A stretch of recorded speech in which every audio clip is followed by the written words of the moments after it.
میں کیا ہوتا ہے جیسے مریض ہونا تو قرآن شریف میں بھی اللہ تبارک و تعالیٰ نے ارشاد فرمایا اللہ مشکرہ المؤمنین انفسهم واموالهم بأن لهم الجنہ. یہاں پر قید کا ذکر ہے کہ بے شک اللہ تبارک و تعالیٰ نے مومنین کو جو ہے تو خرید لیا ان کی جانوں کے لیے. جان اللہ نے ان سے لیا تو کچھ چیز دیتا ہوں. کیا دیا؟ جنت کے عوض ان کے مال کو ان کے اموال سے ان کی جانوں کے مال کو خرید لیا. تو گائیڈ کا معنی بھی ہے بک جانا فروخت ہو جانا گائیڈ کی بولتی ہے. تو یہاں پر ہم جو گائیڈ کرتے ہیں بظاہر ہمارے جو بھی پیر رہتے ہیں سلسلے ان سے داخل ہوتے ہیں. دراصل ان سے داخل ہونا نہیں ہے کہ اللہ کے رسول صلی اللہ تعالیٰ علیہ وسلم کے ہاتھ پر بک جانا ہے. اور قرآن شریف میں کیا ہے ید اللہ کی فوق ایدیہم کہ محبوب جو آپ کے ہاتھ سے بیٹھ کرتے ہیں آپ کا ہاتھ نہیں ہے. آپ کے ہاتھ کے اوپر کس کا یاد ہے؟ ید اللہ بولا اللہ تعالیٰ. کس کا یاد ہے؟ اللہ تبارک و تعالیٰ کا. تو بظاہر یہ بیوی پاک کا ہاتھ ہی تھا. صدیق امام حسین مولا علی کا حضرت ابوبکر صدیق کا پورا سلسلہ چلتے ہوئے الگ الگ پہنچا. حضرت نائب اللہ سرکار حضور کی سرکار کا جو بزرگوں کا ہاتھ آیا ان کے پاس پھر ہمارے پاس آئے. ہم نے دیکھے بیٹھے ہاتھ میں ہاتھ دیکھے بولے دکھ جاتے. اس کے وقت بکرے جنت کے لیے بکرے اور ہماری جان ہماری مال اب کس کی ہوگی؟ اللہ تبارک و تعالیٰ کی. اور آپ نے موبائل خریدے پیسے دیے ایک مثال کے طور پر. پیسے دینے کے بعد موبائل دینے والا پیسے کچھ بھی کر سکتا نہیں کر سکتا مالک بن گیا نا. تو ویسے ہی اب ہماری زندگی میں بیت ہونا کوئی اتنا بڑا مشکل کام نہیں ہے. موت کا ڈر کا معاملہ نہیں.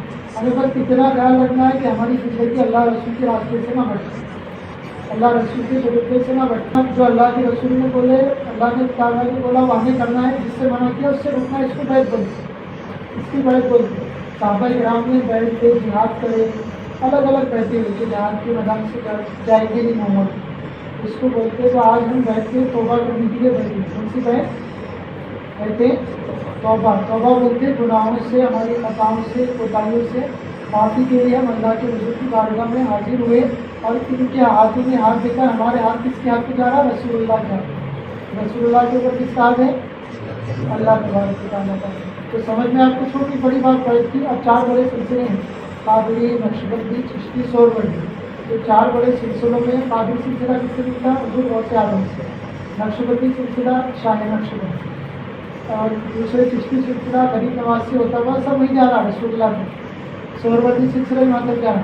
لیکن ہم آج 2 سلسلوں میں بیٹھ دیں گے قادری اور نقشبندی. نقشبندی تو آپ نے جان لیا کیا رہتا کیسا رہتا. تو بیت کے اندر کچھ وعدے ہوتے ہیں. تو وعدے کیے جاتے ہیں اللہ کو رسول اللہ کو حاضر ناظر جان کر سمجھ کر اس کا اقرار کرنا بولنا کہ اپنا اس کے خلاف اپنی زندگی میں عمل نہیں کروں. سمجھے بات سمجھ میں آگی؟ کچھ مشکل ایسا کہ بیت سمجھنا ہم کو سب سے پہلے کیا ہے. ہم اتنا بڑا کس کے لیے ہاتھ میں ہاتھ ہی دے رہے تھے. ہاتھ دے رہے بولے تو ہم کو معلومات میں نا بیت کس لیے کر رہے کیا لیے. اب رہا اس کے بعد اس کے فائدہ کیا ہوتا ہے. تو ایک تو جنت کا فائدہ آخرت میں.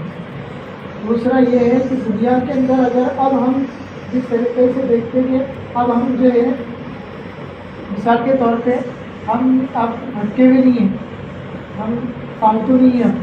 ہم اب کسی کے قریب ہو گئے کسی کے دامن سے جڑ گئے.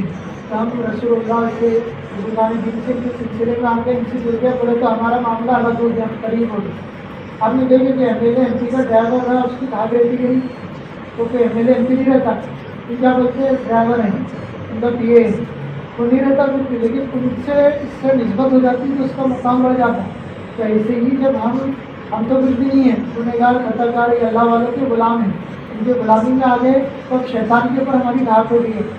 اس پہ شیطان کے ایسی دھاک ہو گئی ڈر سے نماز سے نہیں بیٹھائیں گا گناہ سے نہیں بیٹھائیں گا. ہماری ہمیشہ بہتر اللہ کی پناہ میں رہیں گے. اعوذ باللہ ہم پناہ میں آئے اللہ شیطان مردود سے اللہ تبارک و تعالیٰ. تو یہ اقرار کریں گے ہم جب دنیا میں سب چیزیں کریں گے تو یہ دنیا کے اندر جو چیزیں نظر نہیں آتی وہ چیزوں میں آسانی ہوتی. نسبتوں کا واسطہ بیان دے کے آپ ہمیشہ دعا بھی کرتے رہ سکتے اور اللہ تبارک و تعالیٰ کی بارگاہ میں رجوع بھی ہو سکتے.